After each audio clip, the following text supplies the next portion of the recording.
They then called this the Holy War, where they called upon all jihadists from the region. Afghan Arabs participated, which was a successful intervention for them, with the pretense justification of spreading Islam and fighting socialist non-believers at the time. Disregarding international calls for ceasefire, the Arab League actually called it a war between two states, or no unity shall be enforced. It resulted into a full-blown, decisive military takeover.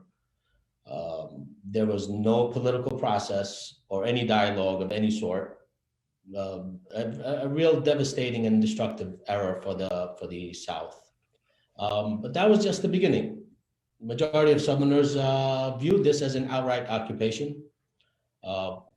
Forced retirement followed, missing political and military constituents, death penalties issued to many who opposed or even deferred with the Sana'a regime, wanted lists. Prominent Southerners were, between killed, detained, or exiled. The exiled were scattered all around the globe as refugees without, as non-permanent residents, leaving behind careers, families, friends, without a home to return to. Again, no attempts to discuss, negotiate, or reconcile the situation by the Sana'a regime, further displaying themselves as an occupying force. Yeah. But it didn't end there. Southern constituents were deprived an equal right or opportunity from governmental positions and civil society organizations, diminishing health, educational, and crucial institutions in the South. Even educational scholarships were given to the Sana'ani elites at the time. The lack of opportunity caused for a demographic shift. Southerners fled from their homes, their country, in pursuit of life, liberty, and happiness, as Northern elites poured into the South, which they used as their playground. Now, all of this oppression, and it doesn't compare to the worst of them all, which was the robbery of the identity. Yeah. Anyone who spoke about their Southern roots or independence was not only frowned upon, but it was punishable by imprisonment, torture, or even death. Movement in 2007. Tens of thousands of people participated in peaceful protests, hoping to reach the international community and hear their cries. Again, no attempts to negotiate or even remedy the situation by the Sana'a regime, further displaying themselves as an occupying force. These protests always have been faced with live ammunition. Thousands were detained, tortured, and killed. Although these atrocities were committed, this did not derail the Southerners. Rather, this only made the Southern people more united, more determined, and to set aside any differences that they had in the past. For what was already a clear picture to them, only became clearer that the only way out of this mess is through independent. State resources were being used to dismantle the Southern movement, attempting to divide them into factions, to cause friction amongst them. Even that only made Southerners more aware and more united, more than ever. Again, no attempts to remedy the situation by the Sana'a regime, further displaying themselves as an occupying force. After the Arab Spring in Yemen, which was 2011, then came the joke of the NDC outcomes of 2013 that completely disregarded the proper representation of the Southern people. Now, this is all long before the Houthi coup. Southerners had a massive buildup awaiting for an opportunity or a spark just, to gasp free air. The Houthi coup came about in September of 2014, whom also buried the NDC outcomes. Southerners resisted even prior to the coalition intervention. They held battlefronts in Aden against the Houthis and their allies. When the coalition intervened in March of 2015, spearheaded by the Kingdom of Saudi Arabia and the United Arab Emirates, and launched Operation Decisive Storm. Southerners seized the momentum and viewed it as the opportunity that they've been waiting for to end this occupation. Working hand in hand, they in a hard fight, allowed for liberation in the south from the Iranian-backed Houthis. This led to the formation of the SDC in 2017, where it was endorsed by a million-person support rallies all across the southern governorates. This followed with the government of Yemen's mismanagement, corruption, lack of services, inflation, instability, diluted institutions, and diseases that plagued the south, which was Houthi-less. So in the liberated areas, there was such mismanagement that the living conditions actually were deteriorated even worse than even parts of some of the Houthi held locations. The people of the South recognized this as a form of a systematic collective punishment. In August 2019, the people lost patience and took to the streets again, and the STC was compelled to protect them as they demanded the expulsion of the government. In November of 2019, the Riyadh Agreement was signed after months of negotiation by the Hadi government and the STC.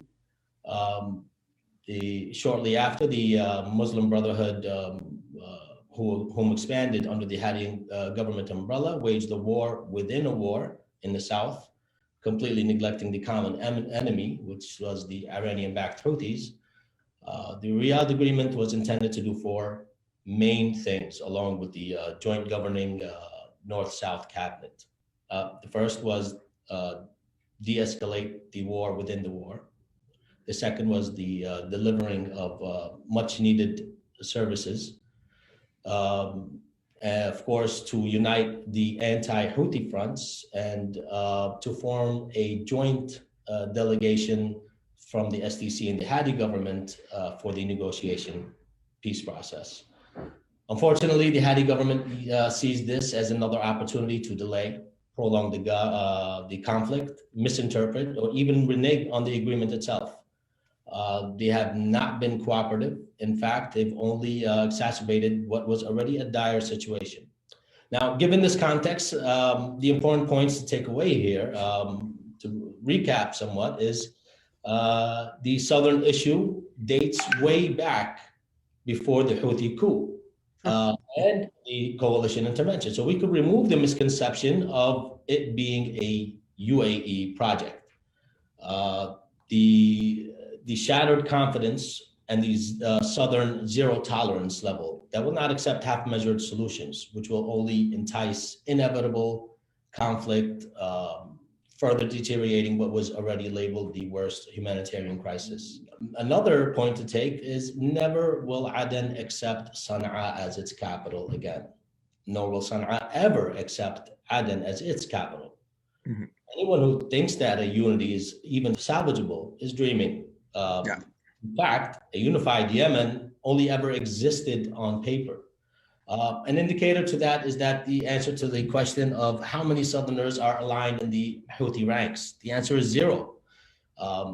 These fighters didn't come from the sky, nor did they come from another country. Their fighters are made up of North Yemenis from all parts of North Yemen, going down the pre-90 borders. Today, you have the Houthis who are controlling the majority of the north, and you have the SEC with the support of the majority of the south, and then you have the Hadi government, who views that at the end of the Yemeni crisis could very well mean the end of their legitimacy. The SDC holds high in priority the local and regional issues, such as conducting counterterrorism and standing against all who support them, preventing the Iranian expansionist ideology, protecting international interests and waterways. But above all, the SDC adheres to the cause of the people and will be held accountable to them and their aspirations. The SDC also views the Riyadh Agreement as a bridge to a proper representation of the Southern people in a UN-led negotiation peace process that can, at the minimum, guarantee the right to self-determination, in which we are a major component to the end of the Yemeni crisis and a comprehensive, long-lasting solution by reinstating two sovereign, peaceful states that share mutual economic, social, and security benefits, as opposed to one war. Shukran, and good evening to everybody. I am quite persuaded by the presentation of our friend Sulaiman, and I wish that my colleagues, the UN rapporteur on summary and arbitrary executions, and the rapporteur on torture, and the working group on arbitrary detention, etc., had been here and listening. The main problem with the people of southern Yemen, the main problem with the Southern Transitional Council, is that the mainstream media out there does not report on you. The fact that there are two separate peoples with separate histories, that you have southern Yemen that for 130 years was administered by Britain, and that developed its own character, its own identity, totally different from the north. The fact that southern Yemen was an independent state, nobody knows that outside of Yemen. So